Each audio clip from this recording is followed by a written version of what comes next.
ಒಂದು ಮಧ್ಯಮ ವರ್ಗದ ಕುಟುಂಬದ ಕಥೆಯನ್ನು ಕೂಡ ಹೇಳುತ್ತದೆ. ಕರಾಟೆ ತರಬೇತಿ ಪಡೆದಿರುವ ಈ ಕುಟುಂಬದ ಅನ್ಯಾಯದ ವಿರುದ್ಧವಾಗಿ ನಿಲ್ಲುತ್ತದೆ ಅಂತ ಹೇಳ್ಬೋದು. ಆದರೆ ಒಂದು ಅಪಾಯಕಾರಿ ಗ್ಯಾಂಗ್ ಜೊತೆ ಕೂಡ ಸಂಘರ್ಷ ಅವರ ಜೀವನವನ್ನು ಕೂಡ ಸಂಪೂರ್ಣವಾಗಿ ಬದಲಿಸುತ್ತವೆ ಅಂತ ಹೇಳ್ಬೋದು. ಒಂದು ಕಥೆ ಅಂತೂ ಟ್ವಿಸ್ಟ್ ಮೇಲೆ ಟ್ವಿಸ್ಟ್ ಕೊಡುವ ಒಂದು ಮೂವಿ. ಯಾಕಂದರೆ ಅರ್ಜುನ್ ಸರ್ಜಾ ಅಂತ ಹೇಳ್ಬೋದು ಈ ಸಿನಿಮಾದಲ್ಲಿ ಕೂಡ ನಟನೆ ಮಾಡಿರ್ತಾರೆ. ಸಿನಿಮಾದ ದೊಡ್ಡ ಪ್ಲಸ್ ಪಾಯಿಂಟ್ ಅಂದರೆ ಅದರ ಆ್ಯಕ್ಷನ್ ಸೀನ್ ಅಂತ ಹೇಳ್ಬೋದು. ನಿರ್ದೇಶಕ Subhash K Raj mass elements, family sentiment ಮತ್ತು ಕಾಮಿಡಿಯನ್ನು ಕೂಡ ಚೆನ್ನಾಗಿ ಮಿಶ್ರಣ ಮಾಡಿದ್ದಾರೆ ಅಂತ ಹೇಳ್ಬೋದು. ವಿಶೇಷವಾಗಿ ಥಿಯೇಟರಲ್ಲಿ ಕೂಡ ವಿಸಿಲ್ ಹೊಡೆಯುವಂತಹ ಹಲವು ಕ್ಷಣಗಳು ಕೂಡ ಸಿನಿಮಾದಲ್ಲಿ ಕೂಡ ಇವೆ ಅಂತ ಹೇಳ್ಬೋದು.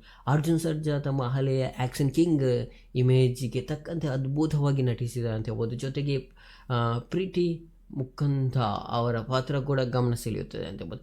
ಆ್ಯಕ್ಷನ್ ದೃಶ್ಯಗಳಲ್ಲಿ ಅವರ ಶ್ರಮ ಸ್ಪಷ್ಟವಾಗಿ ಕಾಣುತ್ತದೆ ಅಂತ ಹೇಳ್ಬೋದು. ಅಭಿರಾಮಿ ಕೂಡ ಉತ್ತಮ ಅಭಿನಯ ನೀಡಿದ್ದಾರೆ ಅಂತ ಹೇಳ್ಬೋದು. ಇನ್ನು ವಿಶೇಷವಾಗಿ ಹೇಳುವುದಾದರೆ ಸಂಗೀತದ ವಿಷಯಕ್ಕೆ ಬಂದರೆ ರವಿ ಬಸೂರು ಅಂತ ಹೇಳ್ಬೋದು. ಅವರ ಬ್ಯಾಕ್ಗ್ರೌಂಡ್ ಸ್ಕೋರ್ ಸಿನಿಮಾದ ಎನರ್ಜಿಯನ್ನು ಕೂಡ ಇನ್ನಷ್ಟು ಹೆಚ್ಚಿಸುತ್ತದೆ ಅಂತ ಹೇಳ್ಬೋದು. ಫೈಟ್ ಸೀನ್ಗಳು ಮತ್ತು ಕ್ಲೈಮ್ಯಾಕ್ಸ್ಗಳು ಥಿಯೇಟರನ್ನು ಕೂಡ ಅನುಭವವನ್ನು ಕೂಡ ಮಜಬೂತುಗೊಳಿಸುತ್ತದೆ ಅಂತ ಹೇಳ್ಬೋದು. ಈ ಅದ್ಭುತವಾದ ಸಿನಿಮಾವನ್ನು ಕೂಡ ಮಿಸ್ ಮಾಡಿದರೆ ನೀವಂತೂ ಮೂರ್ಖರಂತೂ ಕೂಡ ಹೇಳ್ಬೋದು. ಯಾಕಂದರೆ ಆ ರೀತಿಯಾದ ಸಿನಿಮಾ, ಯಾಕಂದರೆ ಅರ್ಜುನ್ ಸರ್ಜಾ ಅವರು ಕೂಡ ಈ ಸಿನಿಮಾದಲ್ಲಿ ಕೂಡ ಹೀರೋ ಆಗಿ ನಟಿಸಿದ್ದಾರೆ ಅಂತ ಹೇಳ್ಬೋದು. ಇನ್ನು ಪ್ಲಸ್ ಪಾಯಿಂಟ್ ಮತ್ತು ನೆಗೆಟಿವ್ ಪಾಯಿಂಟ್ ಬಗ್ಗೆ ಕೂಡ ನೋಡೋಣ. ಪ್ಲಸ್ ಪಾಯಿಂಟ್ ಹೇಳೋದಾದರೆ ಅದ್ಭುತ ಆ್ಯಕ್ಷನ್ ಸೀನ್ಗಳು ಅಂತ ಹೇಳ್ಬೋದು. ಅರ್ಜುನ್ ಸರ್ಜಾ ಅವರ ಮ್ಯಾಸ್ ಪರ್ಫಾರ್ಮೆನ್ಸ್ ಅಂತ ಹೇಳ್ಬೋದು. ಪ್ರೀತಿ ಮುಕುಂದ ಅವರ ಅಭಿನಯ, ರವಿ ಬಸೂರ್ ಅವರ ಬ್ಯಾಕ್ಗ್ರೌಂಡ್ ಮ್ಯೂಸಿಕ್ ಮೈನಸ್ ಪಾಯಿಂಟ್ ಕೂಡ ಇಲ್ಲಿ ಇಂಪಾರ್ಟೆಂಟ್ ಆಗುತ್ತೆ. ಕತೆ ಕೆಲವೆಡೆ ಊಹಿಸಬಹುದಾಗಿದೆ ಅಂತಿದೆ.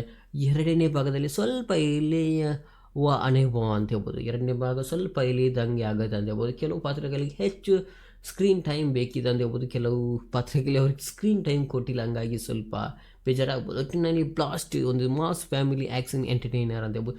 ನೀವು ಸಿನಿಮಾನು ಕೂಡ ಒಮ್ಮೆ ಥಿಯೇಟರಲ್ಲಿ ಕೂಡ ನೋಡ್ಬೋದು. ಪ್ರೇಕ್ಷಕರಿಂದ ಉತ್ತಮ ಪ್ರತಿಕ್ರಿಯೆ ಸಿಕ್ಕಿದ್ದು. ಬಾಕ್ಸ್ ಆಫೀಸ್ ಕಲೆಕ್ಷನ್ ಕೂಡ ಉತ್ತಮವಾಗಿ ಇಲ್ಲಿ ಲೂಟ್ ಮಾಡಿದೆ ಅಂತ ಹೇಳ್ಬೋದು.